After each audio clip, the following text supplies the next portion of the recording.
Hi everyone, it's Rose and welcome back to my channel. Today's video is going to be another monthly reading wrap up. So I am going to talk you through the 12 books that I read in May, and we're going to spoiler free review, talk about my thoughts, my ratings, all of that fun stuff. And I do this every single month on my channel, so if you're ever looking for my thoughts on specific books, they're in my monthly reading wrap ups. I don't know what to tell you. Anyway, let's get into it. I completed all my goals I set for myself in May that were to read 8 books, 3 NetGalley arcs, film a reading vlog, and read 5 books from my physical TBR.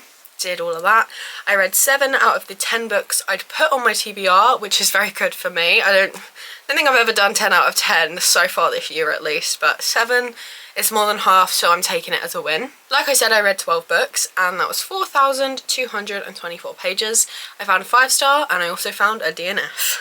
I will say I did go on holiday this month, so I think I read a little bit less than I usually would. I was also in a slump for some of it, but the slump is fully gone at the beginning of June when I am filming this, so be prepared for some fun reading books coming soon.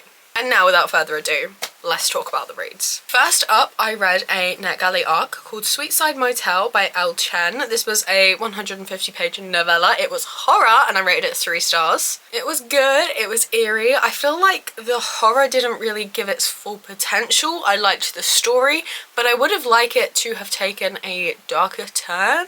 I will also say it was advertised as being set during a worldwide pandemic. I thought this was going to be like a made-up one.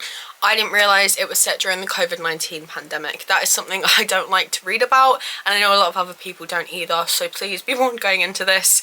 There are some very real things going on. I will say there are important topics though with that to do with racism, specifically being against Chinese people for the COVID-19 pandemic. Our main character, I believe, is Chinese, so there are some very important topics, but I don't want to be reading about a real life virus, so let's talk about a made up one in a horror book. Okay, this one hit too close to home. Then I read another NetGalley arc, which was one of my most anticipated releases. It was A.R. Tor's latest release, The Missing Ones, which I rated 4 stars. This is so good. This is absolutely everything I enjoy in a thriller. Suburban thriller with rich people, with all the little gossip going on between all the little families. Everyone knows everyone. Everyone knows all the gossip going on. And this follows 3 people who each had someone in their life disappear. Whether that is their husband's first wife, whether it is their ex-partner. 3 people who had something like that go on. You're hearing all the rumours about them, and then you're hearing a body has been found. Which one of the 3 is it? Who is responsible? This was so good. I am such a huge fan of A.R. Tor, and this book was just everything. It was so good. Honestly, I might bump my rating up to 4.5 because I haven't stopped thinking about it since I read it. Oh! I had 2 DNFs. I completely forgot about this book. This was another NetGalley arc. I'm trying to up my ratio and actually read the books that I request because I've requested them for a reason. But this one fell flat. This is The Fatal Confidant by Deborah Webb. I DNF'd this, I think, 40% in. I really try not to DNF arcs. If I'm not vibing with a different book, I'll DNF it. But if it's something I've been sent or it's an arc, I really try to push through to give it a chance. Unfortunately, I couldn't power through with this one. I feel like it was written like a man's fantasy of what was going on. I don't know how to explain. So this book is written by a woman, which I'm actually very surprised about from the way it was written.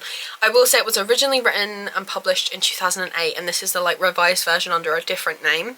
But our main character is a man, and there's a woman that's like trying to seduce him and is like, I think, to get info out of him on this like crime that's going on because he's head of like investigating this crime. But he's like, he doesn't want it and she's going along with it, but it's almost written like it's a fantasy of like business boss man gets seduced by a woman he knows he shouldn't get with. But reading it like a woman, like if this was the other way round and a man was doing this to a woman, this is sexual harassment and sexual assault. Like, it's grim to read, but the way it's been written is almost like you're supposed to think the guy wants it because he's saying he does, but he's also then saying he doesn't, so it's assault. I don't know. I really didn't like it. I really didn't like how it was portraying all of that going on. It made me feel icky, and I just this was supposed to be a thriller and we weren't focusing on it. We were focusing on this affair that was trying to happen and I weren't here for it, so I had to DNF. It made me feel very uncomfortable. Then I read The Newlywed's Lie by Zia Ryan, which I rated 2 stars. This is a follow-up to The Newlywed, which I got from NetGalley. I think I read it back in January and I actually really enjoyed that one. However, this follow-on felt like it really was not needed. It was so unrealistic. It didn't make sense at all.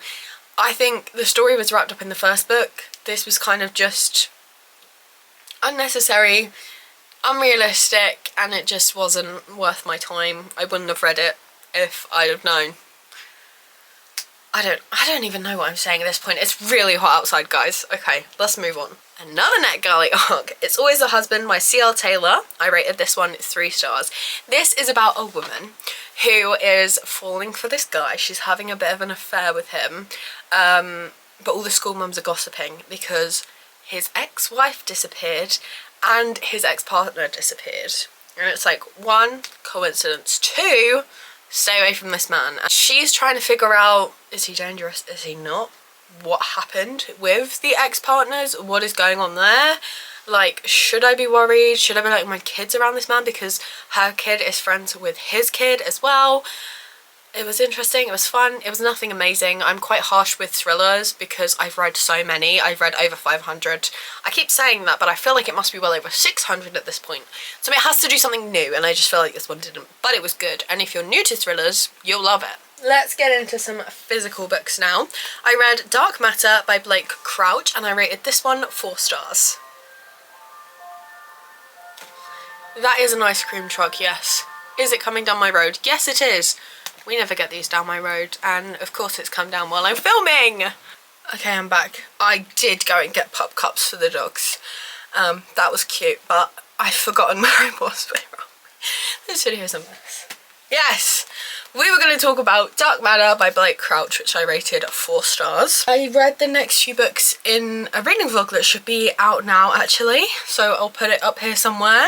This is a sci-fi book about a man with a wife and a teenage son. He goes out one night, he gets kidnapped, and when he wakes up, he never married that woman. He never had that son. That life was not his life. But he's a world-renowned scientist who's created this thing that makes you go through like different doors to different parallel universes where you made different decisions. And that was not his life that he was in. Really, he just like opened a door and gone into it. I don't know how to explain. It kind of made my brain feel a bit frazzled, but I did really like it. Like I said, rated it 4 stars, and I think Blake Crouch is a very accessible author to get into sci-fi. One of my favourite trilogies, it was the first 5-star read I had this year, was The Wayward Pines by Blake Crouch, and that was the first kind of sci-fi I really remember reading. And it was very accessible as well, so I think he's a very good place to start if you want to dip your toes into the genre like me. And I'll definitely be reading more sci-fi and more from Blake Crouch as well. Next up, I completed a series. I read Mate by Ali Hazelwood, which is the sequel to Bride, and I rated this one 4.5 stars. I can't stop thinking about this book either. It's like paranormal romance. If you've read Bride, you kind of know what you're getting yourself into in terms of the world. I loved the banter between these two main characters. I loved their connection, but this had me laughing out loud. The romance didn't even really start for a good chunk of the book. It was just me laughing at how funny they were both alone and together. It is so good. The humour is always good with Ali Hazelwood, but I feel like this is next level for her. It was just so entertaining. And I ended up really loving the romance as well. There are so many cameos of characters from the first book, because whilst the romance is like interconnected standalones, there is an overarching plot. So Bride was a 5-star read for me, so I suggest you read it anyway. But I think you should read it to really get the full effect of this book as well. Then I read another NetGalley arc. I'm trying to up that ratio, guys, and I'm getting there. I read The Perfect Roommate by Minka Kent, which I rated 3 stars.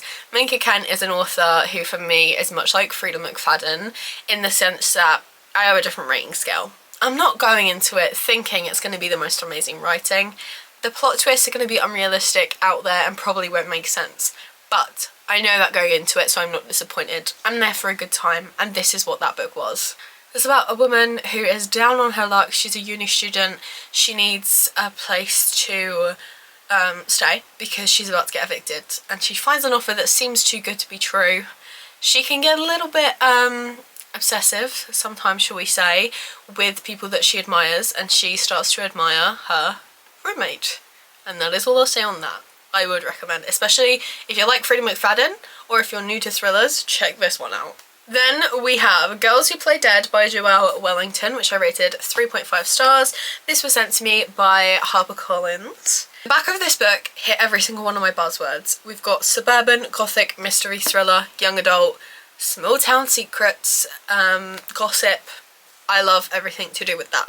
However, there was a big mystery throughout the whole thing, and the reveal was basically nothing. It let me down so much. I was enjoying this so much. I was saying this could be 5 stars or a really high 4, and the end really ruined it for me, so that's why it's a 3.5.